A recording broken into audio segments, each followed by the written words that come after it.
Welcome to the G.A.B. This is G.A.B. They should have never gave you platforms. Y'all know what segment we about to get into. We about to get into the SAF segment. I mentioned earlier, this nigga should have said sorry to me. But a lot of people kind of like this movie. I didn't like it at all. Did you like the movie? Nope. Was it a good movie? Nope. Did you find it appealing? Nope. Bruh. Gosh. What the hell was I watching? And hell, the people was liking it. The messaging in the movie. Yeah. Before I get into man.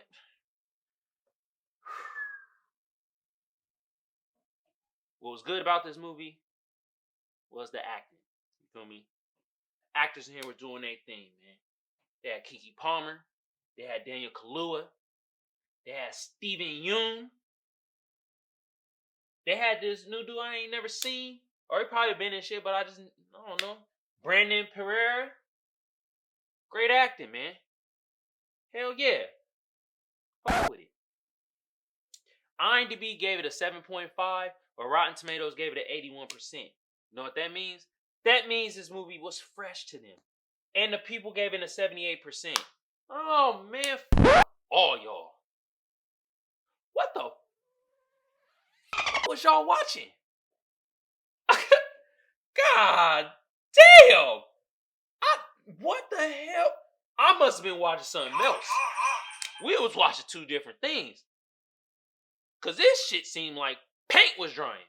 Oh yeah, this was in theaters too. You feel me? This ain't on no Netflix or HBO. No. It was in theaters.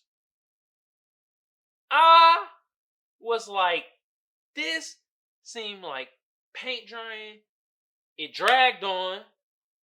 Person I went to the movie theaters with, I'm like, hey, what? Cause they seen it before. I was like, when is this over? They're like 2 hours. I'm like, this shit's still going on. Oh my God, it is dragging.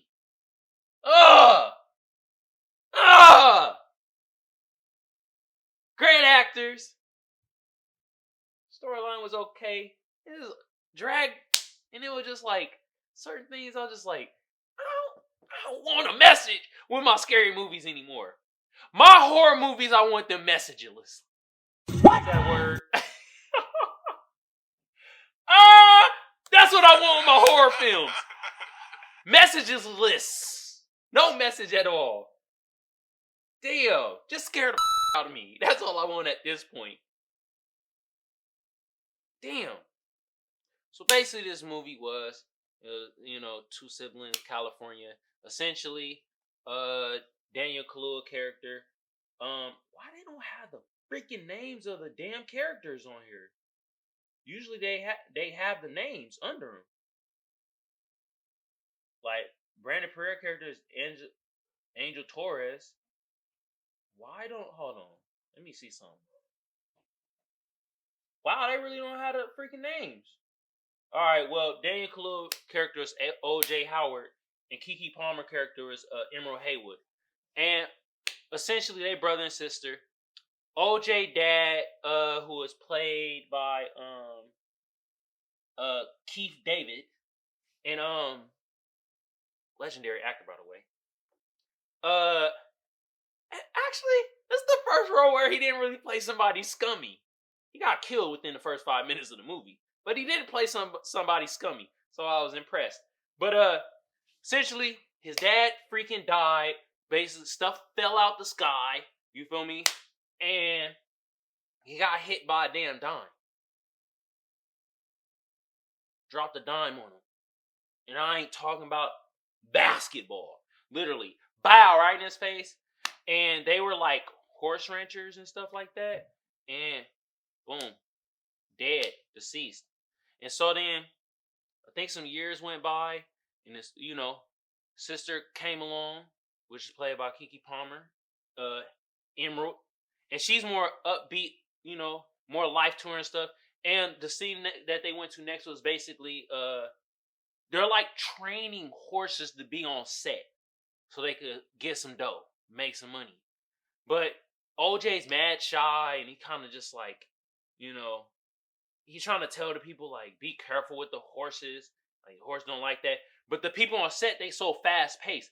You could tell he more relaxed and likes a slower lifestyle. While Emerald, she is more fast paced, more energetic, and she's more upbeat.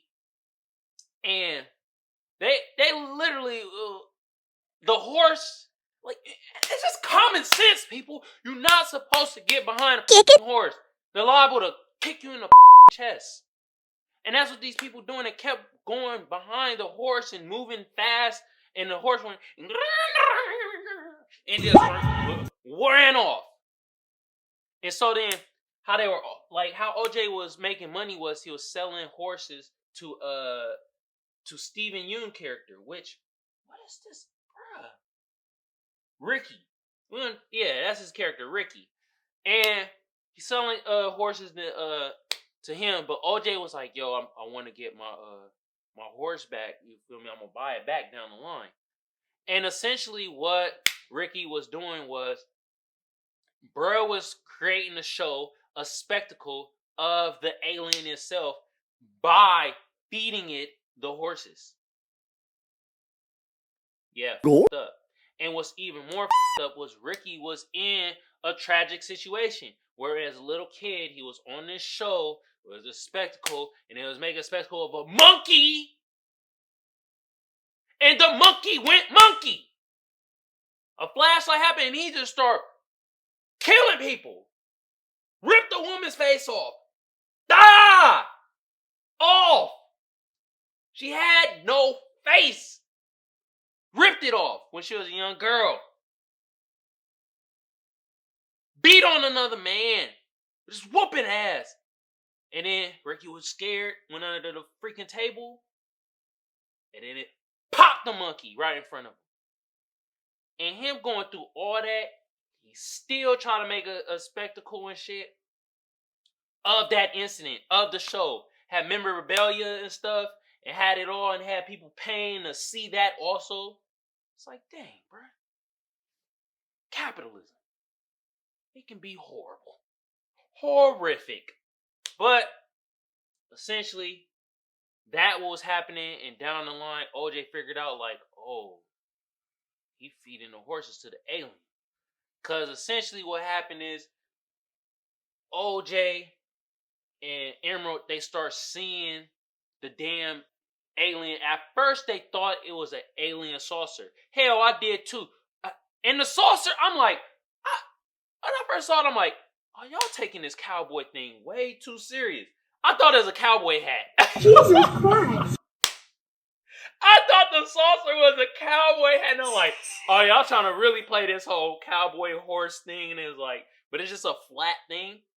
But at the end of the day, that's the creature. That's the alien itself.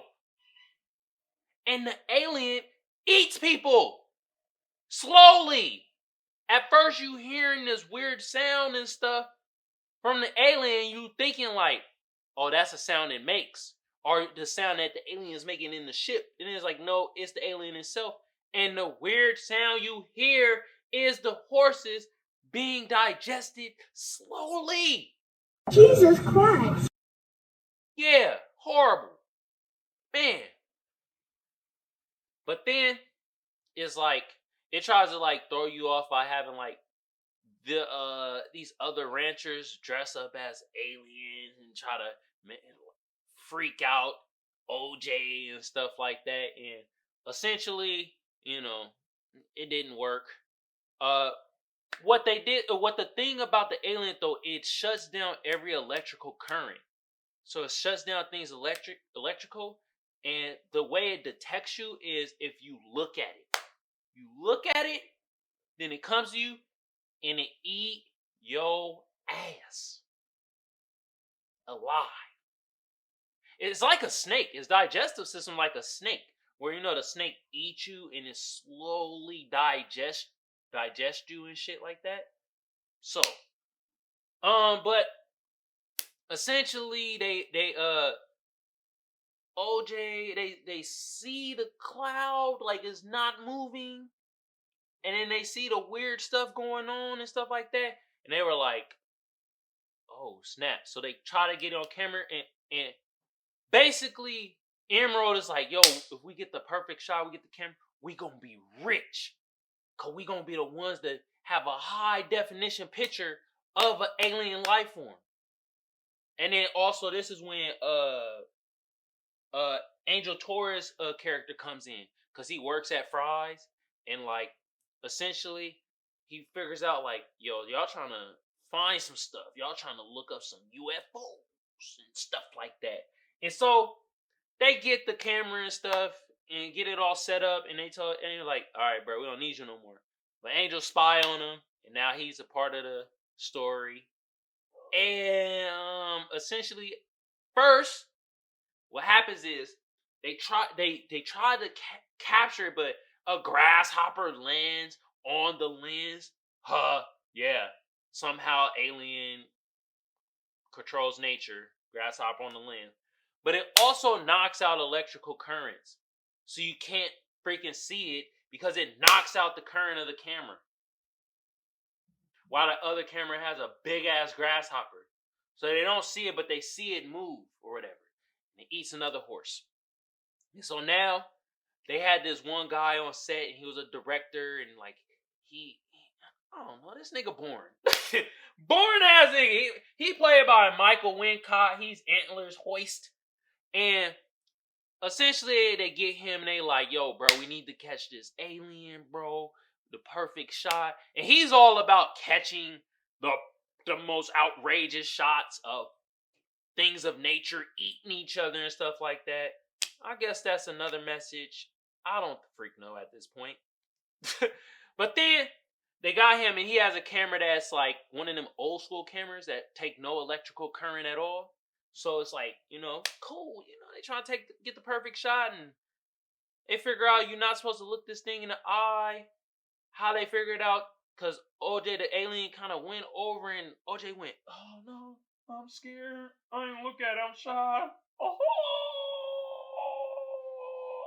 And the alien went over him and ate a horse. So they figured that out. And then Ricky character, he had all these people as a spectacle, and he trying to get paid from it through a show. And essentially what happens is people are looking at it, and the what happens, the horse doesn't run out the cage like the other horses does.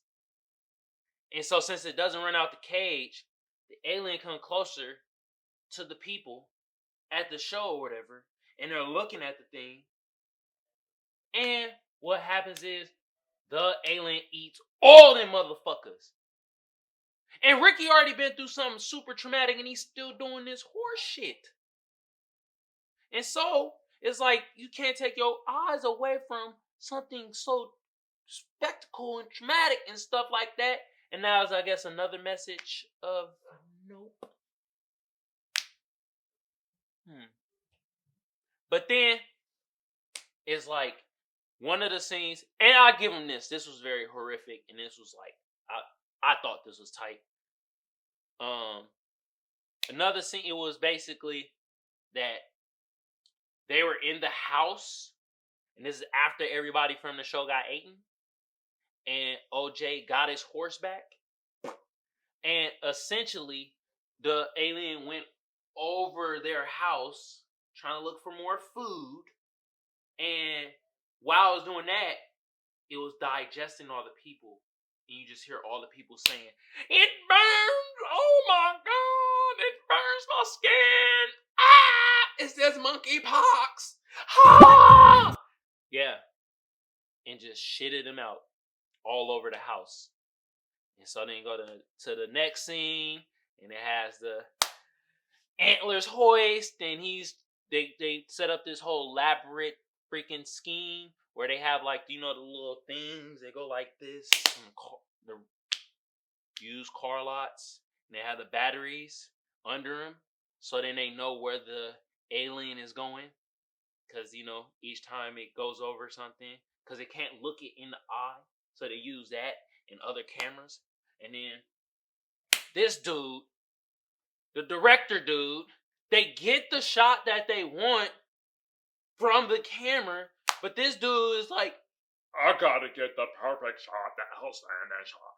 and so he freaking takes the camera and looks at the alien in the eye and it eats him.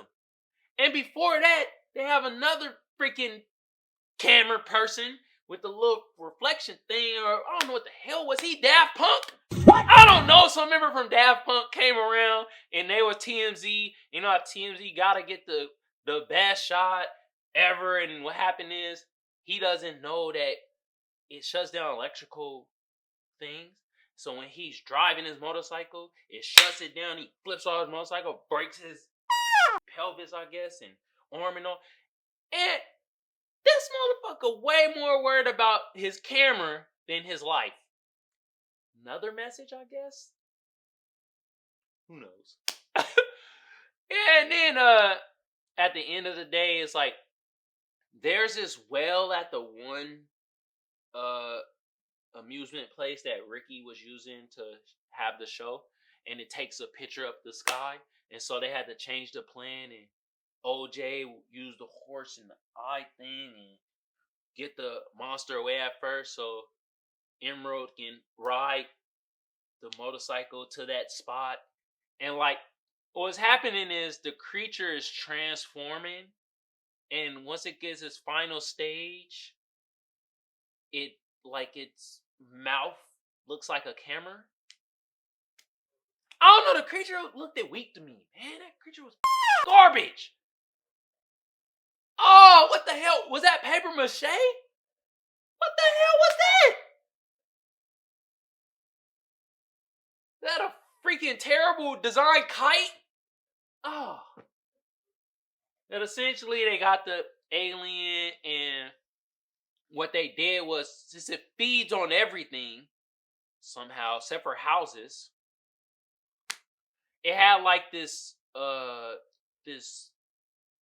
toy mechanical thing, and they had explosions in it, and they set it up where it ate that. But before it ate that, Emerald got the picture, the money shot of the alien, and then the alien ate the thing and blew up.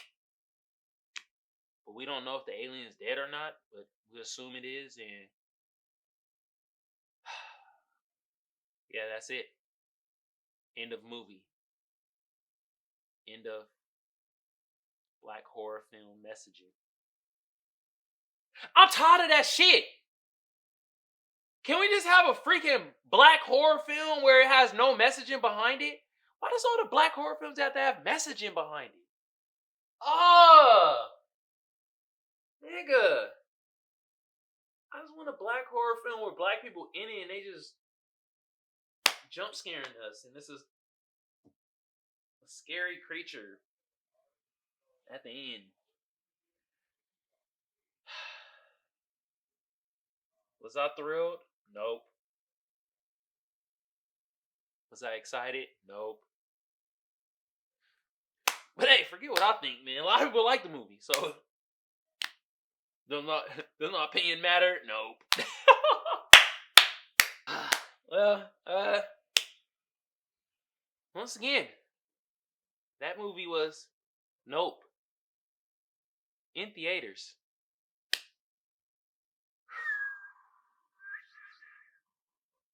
Will I see this movie again? Nope. Get out of here. Oh, man. Oh,